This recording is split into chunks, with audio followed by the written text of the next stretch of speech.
Hello boys and girls, आपका स्वागत है कॉमर्स की पाठशाला में। और जैसा कि आप अपने स्क्रीन पे देख पा रहे हैं, मैं आपको बताने वाला हूँ एक बहुत ही इंपॉर्टेंट टॉपिक जो कि IBO 3 से रिलेटेड है।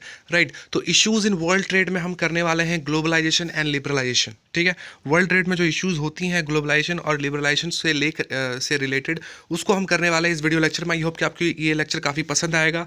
IBO 3 का ये लेक्चर है यूनिट 3 से। और अगर आपको ये वीडियो पसंद आता है तो प्लीज़ इसको ज़्यादा से ज़्यादा शेयर कीजिएगा अपने दोस्तों के साथ। ठीक है, तो लेक्चर स्टार्ट करते हैं बिना समय बर्बाद किए। उसके पहले कहना चाहूँगा कि अगर आप हमारे चैनल पर नए हैं तो हमारे चैनल को सब्सक्राइब कर लीजिए और बेल आइकन दबा दिए ताकि आपको मेरे वीडियोस की नोटिफिकेशन जो है वो सबसे पहले मिलती रहे। ठीक है, तो स्टार्ट करते हैं ग्लोबलाइजेशन के साथ। तो globalisation and liberalisation are broadly माफ़ी चाहूँगा, globalisation and liberalisation broadly mean integration of different countries with the world. Globalisation और लिबरलाइजेशन का मतलब यही है कि यहाँ पे बहुत सारी कंट्रीज आपस में मिल करके वर्ल्ड ट्रेड में काम करती हैं। Policy makers in the 21st century will find themselves pursuing the development goals in landscape that has been transformed economically, politically and socially.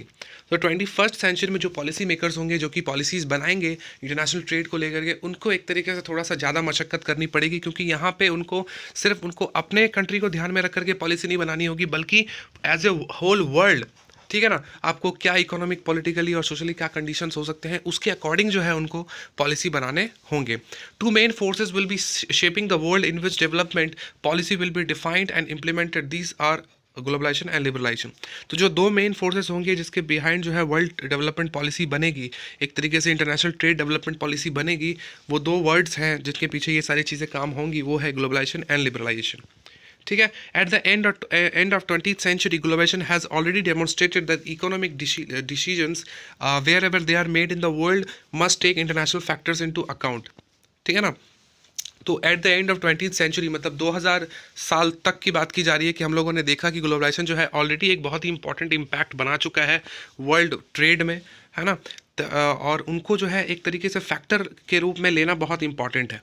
Globalisation और लिबरलाइजेशन को आप उसको ऐसे ही इग्नोर नहीं कर सकते, है ना। उसको फैक्टर, उसको कंसिडर करके ही आपको अपने इंटरनेशनल ट्रेड को बढ़ावा देना है। While the movement of goods, services, ideas and capital across national borders is not new. हालांकि अगर देखा जाए तो जो movement of goods, services, ideas, capital जो होता है अक्रॉस बॉर्डर्स, ये नया नहीं है। ठीक है, its acceleration in the last decade make a qualitative break with the past, है ना। लेकिन इनका जो इस्तेमाल है, ठीक है ना, ये नया नहीं है, लेकिन इनका जो इस्तेमाल है पिछले कुछ सालों में, पिछले कुछ डेकेड्स में, वो बहुत ही ज़्यादा मात्रा में बढ़ गया है और क्वालिटेटिव वाइज बढ़ा है। ऐसा नहीं कि सिर्फ नंबर्स में बढ़ा है, क्वालिटेटिव वाइज भी ये बढ़ रहा है। राइट माफ़ी चाहूँगा। The world is no longer a collection of relatively autonomous neighbourhoods that are only marginally connected by trade. ठीक है, तो वर्ल्ड जो है अब पहले की तरह नहीं रह गया कि यहाँ पे जो है अलग अलग ऑटोनोमस लोग रहा करते थे, मतलब ऑटोनोमस नीबरहुड में लोग रहा करते थे। यहाँ पे लोगों के साथ कंट्रीज़ के बारे में बात की जा रही है कि कंट्रीज़ सपोज अलग अलग हैं, उनका ऑटोनोमस तरीका है काम करने का, तो उनका किसी से कुछ लेना देना नहीं है। लेकिन अभी के टाइम पर अगर देखा जाए तो वर्ल्ड ट्रेड में ये चीज़ अब एक तरीके से एग्जिस्ट नहीं करती। अभी के टाइम पर सारी कंट्रीज़ आपस में मिल करके, कनेक्ट होकर के, मार्जिनली कनेक्ट होकर के ट्रेड को बढ़ावा देने का काम करते हैं। इसलिए अभी आपने सुना होगा शार्क, बाफ्टा, माफ़ी चाहूँगा, शार्क, बाफ्टा तो दूसरा चीज़ हो गया, शार्क हो गया, नाफ्टा हो गया, है ना। बहुत सारे फॉरेन ट्रेड एग्रीमेंट होते हैं जो कि बहुत सारी कंट्रीज़ के बीच में साइन होती हैं और फिर वो जो है ट्रेड को बढ़ावा देते हैं। ठीक है, the international economic order is evolving into a highly integrated and electronically network system. ठीक है, जो इंटरनेशनल इकोनॉमिक ऑर्डर है वो लगातार इवॉल्व कर रहा है और अभी के टाइम पे जो हमारा एक तरीके से जो सिस्टम है वो बहुत ही हाईली इंटीग्रेटेड और इलेक्ट्रॉनिकली नेटवर्क सिस्टम अभी तैयार हो चुका है। मतलब आप कुछ भी कर सकते हो अभी के टाइम पे। आप इंडिया का सामान किसी और कंट्री में बेच सकते हो, किसी और कंट्री का सामान इंडिया में बेच सकते हो। इलेक्ट्रॉनिकली सारी चीज़ों को मॉनिटर किया जा रहा है और बहुत ही कनेक्टेड एक नेटवर्क जो है तैयार किया जा चुका है already.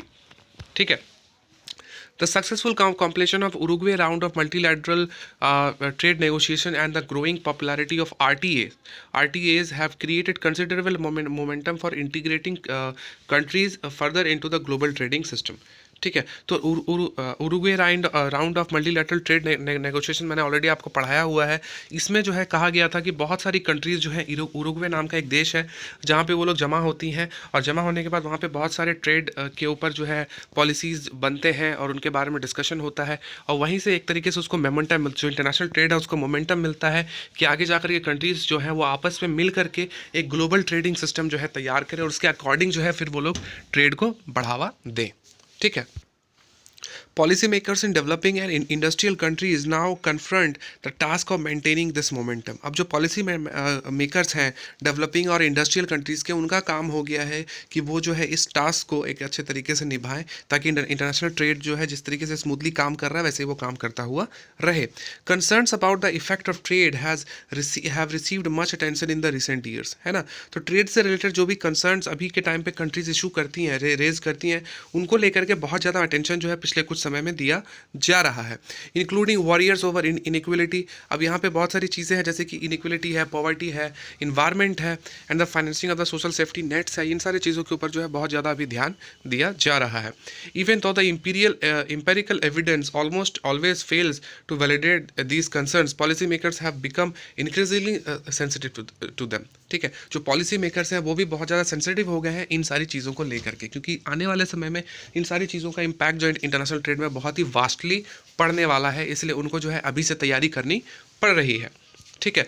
In the past 15 years, largely because of the environment created by the GATT and WTO, many developing countries developing economies have unilaterally adopted structural changes and economic reforms, including reducing their trade barriers. है ना.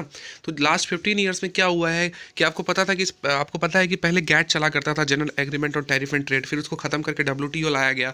तो इन दोनों के आने के बाद से एक तरीके से बहुत सारी कंट्रीज़ जो हैं अपने ऊपर जो ट्रेड बैरियर्स उन लोगों ने लगा करके रखे थे दूसरे कंट्रीज़ के ऊपर, या फिर खुद के कंट्रीज़ में भी जो बहुत सारे बैरियर्स उन लोगों ने लगा करके रखे थे, जैसे लिबरलाइजेशन हो गया, है ना. लोग जो है लिबरलाइजेशन में क्या करते हैं कि अपनी कंट्रीज़ के ऊपर वो सारी कंपनीज़ को भी मौका देते हैं जो उसका प्रोडक्ट को पहले नहीं बनाते थे. फॉर एग्जांपल इंडिया में डिफेंस इक्विपमेंट जो है अभी भी गवर्नमेंट ही बनाती है, लेकिन आप अगर अमेरिका में चले जाओगे तो अमेरिका में प्राइवेट कॉन्ट्रैक्टर्स होते हैं, प्राइवेट लोग होते हैं जो कि वहाँ के डिफेंस इक्विपमेंट्स बनाते हैं. आप समझ रहे हो.